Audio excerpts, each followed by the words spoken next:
Well, I'll give you an example here. So, I think I was like in second grade, and my friends in the neighborhoods, they were older than me. I used to go over to the house and watch them play games, and they were playing Ninja Gaiden. Yeah. And Ninja Gaiden, man, it was the first game that, I mean, it looked tough, man. Like, that knockback that Ryu would have all of the birds coming at you, that eagle, it was horrible. And but the reward in that game that compelled you to play it was a tough game, is that you get a movie cinematic. That was your reward. And they were so well put together.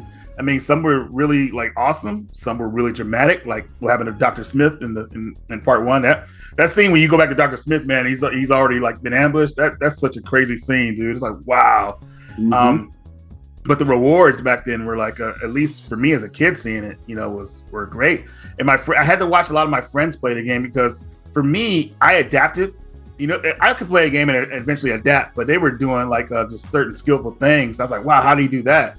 So I was kind of learning how to do certain moves and when to like utilize certain moves and stuff like that. So it was really cool watching the older kids play. And I actually talked about this before. I had watched my brother play video games. Like, he was the first one to beat Mike Tyson's Punch Out. He was the one playing track and field back in the day, like showing how you had the grit on that controller.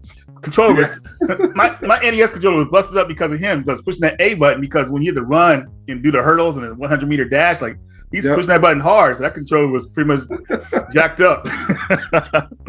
But back then, the games, they taught you a hard lesson that everything wasn't going to be given to you, and it had to be earned. Yes. And it wasn't nothing wrong with that. You as a kid, you would play it. And I think as a kid, we learned things a lot faster back then, because we would play the game and then we would see this pattern and we'd be like, okay, so this is what I have to do to get past this part. Because at that time, games didn't counter what you did. It was the same thing, every time. Like, a bullet would go the same way, the enemy would be in the same place or whatever.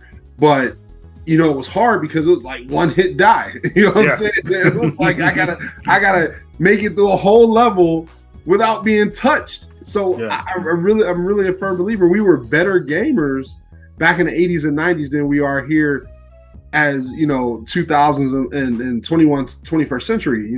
Yeah, what's crazy, Cat? They made games for American kids harder than for folks overseas in Japan and Europe.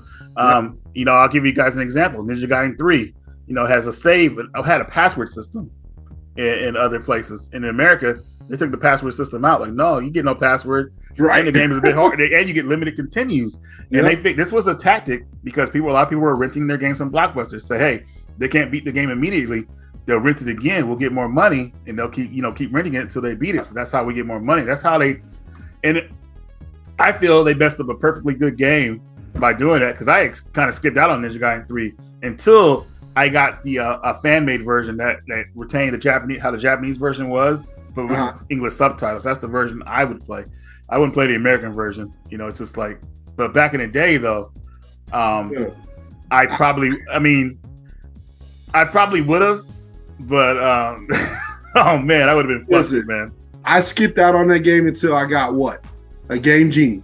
When I got the that was a lifesaver, man, for everybody. Listen, unlimited health, I'm all in on that, man. So the games, listen, back then it's just crazy, because I will never forget, because you mentioned Mike Tyson's Punch Out and your friend beating Mike Tyson's Punch Out, but I will never forget Soda Pop Sapinski, and he beat me, and he pummeled me. He put his hands on his hips. He's like, yeah, like, get loser, loser. It would pump you up though, like, man, like I'm so mad. And think about how many games, like Mortal Kombat, you would lose, and they would laugh at you when you lose. And I'm like, why? Like, you were making me feel bad. You know what I'm saying? It was brutal back then. It ain't like that now. Now, and this is the first time I knew this, because I did not know this. I was playing, my daughter was playing Super Mario Brothers 3D Land or something like that. And it was this magical, it was like this board, it was like kind of like rainbow, and the level kept shifting. So she kept dying on this level. And I'm playing it with her, and then she gives it to me, and then at the beginning of the level, there was a little question mark box that popped up. I'm like, what is this? So I hit the question mark box, and it was a power P, and I just could fly through the whole level. It made it easy because you lost so many times. It was like, all right, so the system sees that you're not good enough, so we're gonna help you. What the hell?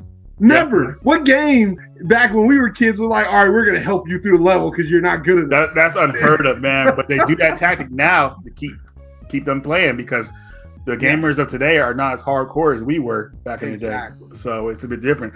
If you had games like you did back then that were just as hard, man, I feel like the gaming market would be a lot different. Like you would see all the hardcore people there, but it wouldn't be all mainstream like it is now at all. Because and you know what? Also, we wouldn't own as many games because now we buy so many games because we're going through so many games. Right. You know, there are a selection of games that are 30 hours, right? Right. But the majority of games are 6 to 10 hours.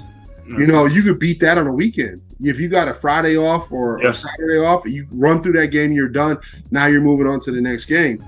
And that's the thing, to keep you coming back for more. They have to keep that buffet going. You know, if all the games are 30 hours, that buffet stops. You know, so they need to make those games shorter and make you complete them faster so you can come back for more. You got exactly. Yeah, they're purely for entertainment now. You know, they don't care about your skills, whatever like that. They want you entertained like you're watching a movie or reading a good book, and that's how people feel like, all right, I beat this game. Let me try another game. You get hooked, and that's how it is nowadays. But it is nice to see some of these developers bring back the old school difficulty that we had back then. You know, not too crazy. Because some they're trying to do Neo Geo hard, stuff like that, but it's kind of watered down. Like I'll give you an example. Like King of Fighters 15, right? They bought Omega Regal back. Now you remember how bad Omega Regal was in '95 and '98, dude. Like he was like, dude, what is going on? I fought him in King of Fighters 15. I said, dude, he's weak. Like, you know what I mean? Like this compared to his older versions, like, come on, man. Like, nah, they try to say Neo Geo hard, but they won't go there because they want to keep people playing. You know, and that's because also. We have games now where you already spent your $60 on it. We don't have rental companies anymore. You know, GameStop, Video Replay, not GameStop, but Blockbuster, Video Replay, Hollywood Video. So there's no, like, people aren't coming back continuously renting those games like you were saying. Right. So now essentially you buy the game and they just want you to buy another game, so they can't really make it that hard because you won't do it. And Neo Geo hard, that started with the arcade. That was built to eat your quarters up. Yes. It was built to take your money, you know. And then when it came to the AES, your home console, they never adjusted the difficulty.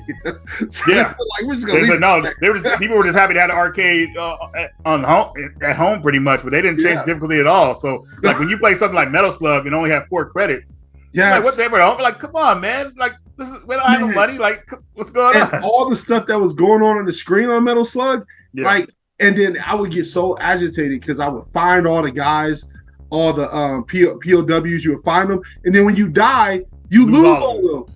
You lose every single one. Horrible. You don't get credit for none of those guys. So like, come on, man, that's just like, this ain't right, man. This is not. But right, that kind of gameplay would force people, like force a lot of the hardcore gamers to kind of like not get killed during their gameplays.